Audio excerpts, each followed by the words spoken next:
အားလုံးတောင်းဆိုထားတဲ့အတိုင်းဒီလိုမျိုးဒိုနက်လှလှလေးတွေကိုအိမ်မှာလုပ်တဲ့နည်းလေးလာပါပြီနော်ဒီမုံလုံးနည်းလေးရဆိုလို့ရှိရင်ကိုယ်တိုင်အိမ်မှာလှုပ်ရှားရုံနဲ့မကပဲနဲ့ရောင်းနှလဲဝင်တဲ့အတွက်လုပ်နည်းလေးသိရအောင်ဒီဗီဒီယိုလေးကိုအဆုံးထိလိုက်ကြည့်ပေးကြပါအောင်ရှင်ပထမအဆုံးအထွေထွေဘတ်စုံသုံးကြုံမုံကိုဒီလိုစလုံးအနှုတ်တစ်ခုလေးထဲမှာနှစ်ခွက်တီတီထည့်ထားပါတယ်စံချိန်ခွက်ကိုသုံးမယ်ဆိုလို့ရှိရင်တော့နှစ်ခွက်မုံမောက်ကလေးထည့်ပေးပါနော်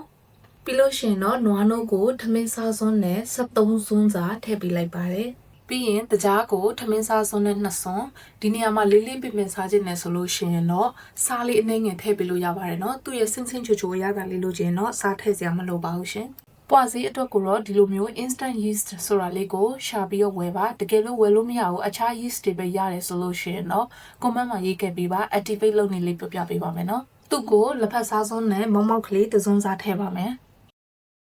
ပြီးရင်တော့ကြက်ဥတစ်လုံးဖောက်ထည့်ပြီးတော့နယ်လို့ရပါပြီမနေ့ကမှလက်ကိုလုံးဝစင်ကြယ်နေအောင်ဆေးထားပါပြီးလို့ရှိရင်တော့ဒီလိုမျိုးခရင်လေးနဲ့စာကြက်ဥကိုဖောက်ပြီးတော့နယ်ဖို့ process ဆလို့ရပါပြီအားလုံးရောသွားတဲ့အထိမှွေပေးပါရှင်ဒီနေရာမှာလက်ကိုမသုံးသေးတာကလက်ကိုအရန်ကတ်တက်လို့ပါအားလုံးရောသွားပြီဆိုလို့ရှိရင်တော့လက်နဲ့စပြီးတော့ဒီစလုံးလေးထဲမှာပဲနယ်ပေးလိုက်ပါမယ်လုံးဝအရင်ချောမွတ်နေဖို့မလိုဘူးเนาะနည်းနည်းလေးချောပြီဆိုရင်ရပြီ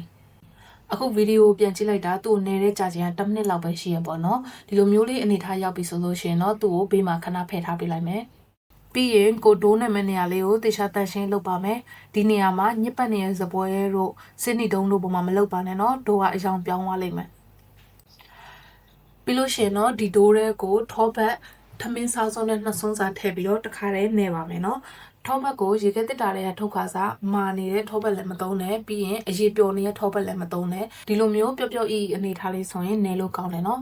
အခုနေတဲ့နီးကိုပြပါမယ်ဘယ်ဖက်လက်ကဒိုးကိုဆွဲထားပြီးရင်ညာဘက်လက်ဖက်နှောင်းနဲ့ဒီလိုမျိုးလေးတွန်းပြီးရင်ပြန်ခောက်လိုက်ဆွဲလိုက်တွန်းလိုက်ဒီလိုပေါ့နော်10မိနစ်လောက်နေပြီးသွားပြီဆိုလို့ရှိရင်တော့ဒိုးကဒီလိုအနေထားဖြစ်လာလိမ့်မယ်ကိစ္စမရှိဘူးသူ့ကိုစောနာမတ်တဲ့အတိုင်းပဲတွန်းလိုက်ဆွဲလိုက်နဲ့အဲ့လိုပဲနေသွားပေးလိုက်မယ်အခုလိုမျိုးအသေးစိတ်ပြောပြပေးတဲ့အတွက်ဒီဗီဒီယိုကနည်းနည်းတော့ရှေ့ရပေါ့နော်သိခံပြီးတော့ကြည့်ပေးကြပါဒီနည်းလေးကအိမ်မှာပထမအဆုံးချိန်လုပ်ခရရဖြစ်ခဲ့တဲ့နည်းလေးမို့လို့စေတနာနဲ့ဖြစ်စေခြင်းနဲ့စိတ်နဲ့မလို့ပြောပြပေးနေရပါရှင်ပြီးလို့ရှိရင်ဒီလိုမျိုးမိုးလုံးနည်းလေးနဲ့ဟင်းချက်နည်းလေးတွေကိုသဘောကျတယ်ဆိုရင် like and follow လေးလုပ်သွားဖို့မမေ့ပါနဲ့နော်အခုဆိုရင်နေလာလိုက်တာ9မိနစ်လောက်ပဲရှိရဲ့လက်ကိုလည်းမကတ်တော့ဘူးအကုန်လုံးဒိုးနဲ့ထောပတ်နဲ့ကလည်းတသားတဲ့နှီးပါဖြစ်သွားပြီပေါ့နော်ဒီနေရာမှာဒိုးလေးကိုလုံးနေအောင်ဘယ်လိုလုပ်ရမလဲဆိုတော့ပြောပြမယ်နော်သူကညီသွားမှာပေါ့နော်မုတ်သားလေးကညက်နေမှာဆိုတော့လေပထမဦးဆုံးလက်ချောင်းလေးတွေနဲ့ဆွဲလိုက်မယ်ပြီးရင်လက်ဖနှောင်လေးနဲ့ပြန်တွန်းပြီးတော့ကဲမြင်ရလားမသိဘူးနော်ဒီလိုမျိုးလေးဆွဲလိုက်လက်ဖနှောင်လေးနဲ့တွန်းလိုက်ဒီလိုမျိုးလေးလှည့်ပြီးတော့လုံးသွားလိုက်မယ်ဒီလိုအနေထားလေးဆိုလို့ရှိရင်တော့ရပါပြီเนาะသူ့ကိုအကြာကြီးနှက်ပေးစရာမလိုပါဘူးပုံသွင်းပြီးတဲ့အခါကျတော့မှတေချာနှက်ပါမယ်เนาะဒါလေးကတော့မိုးပုံသွင်းပြီးတော့လို့ရှိရင်ထားဖို့အတွက်နေရာလေးပါသူ့ကိုလင်ပန်းထဲမှာပဲဖြစ်ဖြစ်ဒီလိုမျိုးကတ်တင်ပုတ်ပေါ်မှာပဲဖြစ်ဖြစ်ဂျုံမုံလေးတွေတေချာဖြူထားလို့ရှိရင်ရပါပြီပြီးရင်ဒီနေရာလေးကိုတန့်ရှင်းပြန်လုပ်ပြီးရင်စောနာနှက်ထားတဲ့ဒိုးလေးကိုယူပြီးလို့ရှိရင်ပုံလေးသွင်းမယ်เนาะကိုပုံသွင်းမှုအတွက်ဒိုးလေးကိုဒီလိုမျိုးခဏနေပြီးတော့ရှည်လေးလှုပ်ထားလိုက်မယ်နော်ဒီလိုမျိုးလေးပေါ့ဒီနေရာမှာပုံသွင်းနည်းကိုနှစ်နည်းပြခြင်းပါတယ်ဒီနေရာကနေစပြီးတော့ကိုအဆင်ပြေတဲ့နည်းနဲ့စပြီးတော့ဒိုးပုံသွင်းလို့ရပြီပေါ့နော်ပထမနေရာဒီလိုမျိုးတလိမ့်တုံးလေးနဲ့ဒိုးကိုပြားနေအောင်လုပ်လိုက်မယ်တကယ်လို့တလိမ့်တုံးမရှိဘူးဆိုလို့ရှိရင်လည်းပလင်းတို့ဖန်ကွက်တို့သုံးလို့ရရပေါ့နော်မကွဲအောင်တော့ view site ပေါ့ကတ်နေရဆိုလို့ရှိရင်ဒီလိုမျိုးဂျုံမုံလေးပါလီကာလေးဖြူပြီးတော့ထပ်ပြီးတော့လှိမ့်သွားပေးမယ်ဒီလိုပြလေးဖြစ်ပြီဆိုရင်ဒီလိုမျိုးဖန်ကွယ်လေးတစ်ခွက်ကိုယူလိုက်ပါပြီးလို့ရှိရင်အပေါ်ကနေဖိချလိုက်ပါနော်ဒါဆိုလို့ရှိရင်ဒီလိုမျိုးအဝိုင်းညီညီညာလေးရပြီပေါ့နော်ဒီဖက်လိုက်တဲ့အသားကိုလည်းပြန်လုံးပြီးတော့ပြန်သုံးလို့ရပါတယ်သူရဲ့အထူပါတော့ဒီလောက်လေးရှိရပေါ့နော်ဒုတိယနေရာကျတော့ဒီလိုမျိုးတို့ကိုလိုချင်တဲ့အနေထားလေးတွေညှက်ပါပြီးလို့ရှိရင်ဒီလိုမျိုးလက်တန်းနေရာလေးနဲ့လက်မနေရာလေးနဲ့သုံးပြီးတော့စပွဲပေါ်မှာပဲဖြစ်ဖြစ်ချင်းစီဝိုင်းပြီးတော့လှည့်သွားပါမယ်စက္ကန့်အနေငယ်ကြာပြီးတဲ့အချိန်မှာတော့ဒီလိုမျိုးဝိုင်းဆက်ပြီးတော့မှအရန်လှတဲ့ဒိုးလေးရပါလိမ့်မယ်ကြည့်ပါအောင်လှလိုက်တာနော်အားလုံးလုံးပြီးသွားပြီဆိုလို့ရှင်တော့ဒီလိုမျိုးခွက်ကလေးတစ်ခွက်ရှာထားလိုက်ပါပြီးရင်သူ့ထက်နည်းနည်းသေးတဲ့ခွက်ကလေးတစ်ခုပေါ့နော်ဒီလိုမျိုးလေးဝင်သွားပြီဆိုလို့ရှင်ရပြီမဟုတ်ရင်ဒီလိုစံချိန်ခွက်ကလေးနဲ့လက်ဖက်ရည်တောက်ပကံအလုံးလေးနဲ့ဒီလိုမျိုးလေးသုံးလဲရတယ်နော်ပြီးရင်ကိုလုံးမဲမုံလုံးလေးကိုယူခွက်အကြီးထဲမှာထည့်ပြီးလို့ရှင်ခွက်အသေးလေးကိုအကျုံမှုန့်လေးတုပ်ပြီးတော့ဒီလိုလေးဖိချပေးလိုက်လို့ရှင်မုတ်ဝဲဝိုင်းလေးတွေရပြီပေါ့နော်ပြီးရင်တော့လက်ကလေးနဲ့ဒီလိုမျိုးလေးနည်းနည်းလေးညှိပေးလိုက်လို့ရှင်တော့အရန်လှတဲ့မုတ်ကလေးရပြီကဲကြည့်ပါဦး အနေထားလေးကအကြိုက်ပဲနော်ပြီးရင်အလဲကအပေါက်ဖောက်တာကိုလည်း2မျိုးလုပ်ပြပါမယ်ပထမဆုံးဒီလိုမျိုးပလင်းပုံးခွန်လေးတစ်ခုကိုယူလိုက်ပါပြီးရင်ကိုအပေါက်ဖောက်မဲ့မုတ်လေးပေါ်မှာဒီလိုမျိုးလေးဖိချပေးလိုက်ဒါပြီးလို့ရှိရင်အလဲကမုတ်သားလေးကိုဖယ်လိုက်လို့ရှိရင်တော့အပေါက်ကလေးဖြစ်သွားပြီပေါ့နော်ဒီထက်ပိုလိုတဲ့နီးလေးကတော့ကိုအပေါက်ဖောက်မဲ့မုတ်ကလေးကိုယူပြီးလို့ရှိရင်လက်ဖနှောက်လေးနဲ့ဒီလိုနည်းနည်းလေးဖိပေးလိုက်ပြီးလို့ရှိရင်လက်ညှိုးလေးနဲ့ဟိုဘက်ဒီဘက်ထိပ်ပအောင်ထိုးပြီးလို့ရှိရင်ဒီလိုမျိုးလေးလှည့်ပေးလိုက်လို့ရှိရင်အရန်ကိုမှလှတဲ့မုတ်ကလေးရပါပြီပြီးလို့ရှိရင်သူ့ကိုဒီလိုမျိုးအဝတ်ကလေးဖုံးပြီးတော့အခန်းရဲ့အပူချိန်ပေါ်မှာမူတည်ပြီး45မိနစ်ကနေပြီးတော့1နာရီလောက်ထိနှက်ထားပေးပါမယ်မြန်မာပြည်ရဲ့အပူချိန်နဲ့ဆိုလို့ရှိရင်တော့45မိနစ်လောက်ဆိုရင်ရပါပြီနော်